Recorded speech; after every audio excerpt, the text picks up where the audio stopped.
नमस्कार दोस्तों स्वागत है आपका Deepti Singh academy MP exam पर। दोस्तों आपने तो न्यूज सुनी होगी, 13 सरकारी संपत्तियों में हिस्सेदारी इसी साल से निजी हाथों में जाएगी। यानी कि अगले साल इंदौर और 2024 तक भोपाल एयरपोर्ट का मोनेटाइजेशन साइंस सेंटर भी लिस्ट में है दोस्तों। जी हाँ दोस्तों, 25 एयरपोर्ट भी इनमें से 12 डेढ़ साल में बिक चुके हैं और आगे बिकने वाले हैं। मेरा कहने का मतलब यह है कि केंद्रीय वित्त मंत्रालय निर्मला सीतारमण ने सोमवार को नेशनल मोनेटाइजेशन पाइपलाइन लॉन्च की। इसके तहत विभिन्न क्षेत्रों की सरकारी संपत्तियों में हिस्सेदारी बेचकर या संपत्ति को लीज पर देकर कुल 6 लाख करोड़ रुपए जुटाने का लक्ष्य है। वित्त मंत्रालय ने सोमवार को इसका पूरा खाका पेश करते हुए बताया कि लीज पर देने की प्रक्रिया 4 साल यानी कि 2025 तक चरणबद्ध तरीके से चलेगी। निर्मला ने साफ किया कि जिन रोड, रेलवे स्टेशन, एयरपोर्ट को लीज कर दिया जाएगा उनका मालिकाना हक सरकार के पास ही रहेगा। मतलब भैया ये सरकारी संपत्ति को बेचने के बाद कह रहे हैं कि हक हमारा ही रहेगा, ये कौन सा लॉजिक होता है। इन्होंने ये भी कहा है लीज एक तय समय सीमा के लिए होगी, उसके बाद पूरा इंफ्रास्ट्रक्चर सरकार के पास आ जाएगा। जिन एयरपोर्ट को मोनेटाइजेशन के लिए चुना गया है उनमें भोपाल का राजा भोज एयरपोर्ट और इंदौर का देवी अहिल्या होलकर भी शामिल है। भोपाल एयरपोर्ट को 2024 तक तो इंदौर को 2022 तक निजी हाथों में दे दिया जाएगा। मतलब कि भैया इंदौर के अंदर जो भी सरकारी संपत्ति होगी वो प्राइवेट हो जाएगी दोस्तों, यानी कि वो निजी हाथों में चली जाएगी। लेकिन हमारी मैडम का कहना है कि वो हमारे हाथों में ही रहेगा। तो ये कौन सा लॉजिक होता है, ये कैसी सरकार है। पहले मोदी जी बोल के जा, सौगंध मुझे इस मिट्टी की, सौगंध मुझे इस मिट्टी की, मैं देश नहीं मिटने दूंगा, मैं देश नहीं रुकने दूंगा, मैं देश नहीं झुकने दूंगा। कहती है कि मैं देश नहीं बिकने दूंगा, देश नहीं बिकने दूंगा। लेकिन अब ये क्या हो रहा है मोदी जी, देश के अंदर आप इंदौर की सरकारी संपत्तियों को बेच रहे हो, भोपाल की संपत्तियों को बेच रहे हो और कह रहे हो कि हक हमारे पास ही रहेगा। ये कैसा लॉजिक होता है।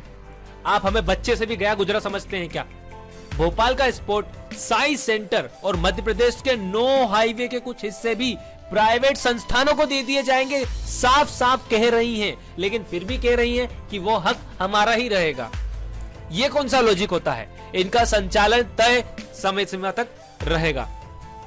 देखिए दोस्तों, साफ कहने का मतलब यह है कि अब देश के अंदर सरकारी संपत्ति बिकने वाली है, बेरोजगारी बढ़ने वाली है, रोजगार नहीं मिलेगा। जहां जहां एयरपोर्ट और रेलवे की जहां जहां सरकारी नौकरियां निकलने वाली थी ना, वो निजी हाथों में चली जाएगी, तो सरकारी न रहते हुए प्राइवेट हो जाएगी, जिससे बेरोजगारी और बढ़ेगी। दोस्तों सड़कों रेलवे से सबसे ज्यादा 3 लाख करोड़ रुपए जुटाने की तैयारी, हाईवे में 1.6 लाख करोड़, रेलवे में 1.5 लाख करोड़, पावर ट्रांसमिशन को भी बेचा जाएगा जिसमें वो जुटाएंगे 45,200 करोड़, पावर जनरेशन में 39,832 करोड़ का लक्ष्य रखा है, टेलीकॉम में 35,100 करोड़ का, वेयर हाउसिंग में 28,900 करोड़ का, नेचुरल गैस पाइपलाइन में 24,462 का, प्रोडक्ट पाइपलाइन और अन्य में 22,504 करोड़, खनन का 28,747, एविएशन में 20,782, पोर्ट्स में 12,828, स्टेडियम में 11,450, अर्बन रियल असेस्ट में 15 करोड़। यानी कि कुल मिला के देखा जाए तो 6 करोड़ यानी कि 6 लाख करोड़ रुपए की संपत्ति ये लोग हमारे सरकारी चीजों को बेचकर प्राइवेट संस्थानों को दे दी जाएगी। और फिर वह कहेंगे बाद में कि भैया हमने जो सरकारी दिया है वो प्राइवेट वालों को तो बेच दिया है, लेकिन वो हमारा ही है। समझ रहे हो, मतलब घूम फिरा के बेचना चाहते हैं आपको बुद्धू बना के, हम सबको बुद्धू बना के ये बेचना चाहते हैं और कह रहे हैं कि रहेगा हमारा ही। सरकार को हाईवे से भी सबसे ज्यादा पैसा मिलने की उम्मीद है, सब बेच दो। उत्तर भारत की 29 सड़कें, दक्षिण की 28, पूरब की 22 और पश्चिम भारत की 25 सड़कें लीज पर दी जाएंगी। निजी क्षेत्र में इनका संचालन निर्धारित अवधि तक तय करेंगे। यह अवधि कितनी होगी यह बाद में तय किया जाएगा। मतलब बेचा तो जाएगा, रोज बेचा जाएगा, साल भर में बेचा जाएगा, 2025 तक बिक जाएगा दोस्तों सब कुछ। और रहेगी हाथ में बेरोजगारी और कुछ भी नहीं, क्योंकि सब कुछ प्राइवेट हो जाएगा दोस्तों।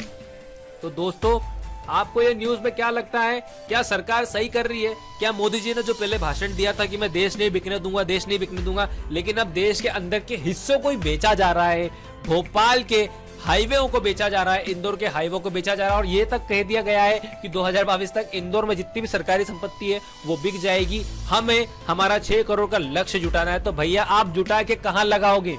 बेरोजगारी बढ़ती चली जा रही है, महंगाई बढ़ती चली जा रही है और आप सरकारी चीजों को भी निजी स्थानों में दे दोगे तो वहां से भी महंगाई बढ़ जाएगी। आप हर जगह से इलेक्ट्रिसिटी भी महंगी करवा दोगे जब आप गैस पाइपलाइन बेच रहे हो, टेलीकॉम बेच रहे हो, आप हर चीजें बेच रहे हो, रेलवे के टिकट महंगे करवा दोगे जब आप इतनी सारी चीजें बेच दोगे तो हम सब कहां जाएंगे?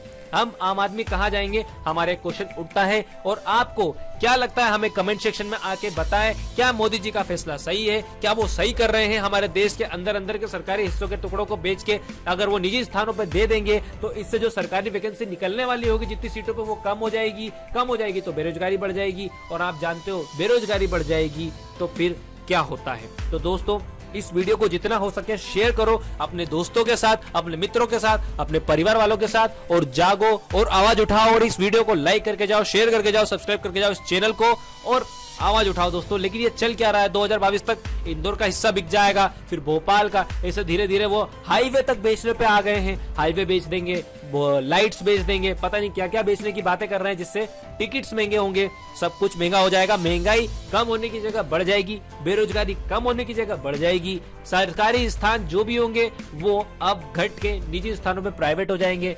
तो भैया आप जानते हो फिर भारत की स्थिति कैसी होने वाली है। तो दोस्तों इस वीडियो को सबसे पहले शेयर करो, जितना हो सके शेयर करो, इग्नोर मत करना क्योंकि ये बहुत ही इंपॉर्टेंट न्यूज है हमारे देश के बारे में। तो इसको शेयर करो, लाइक करके जाओ, सब्सक्राइब करके जाओ हमारे चैनल को। जय हिंद, जय भारत।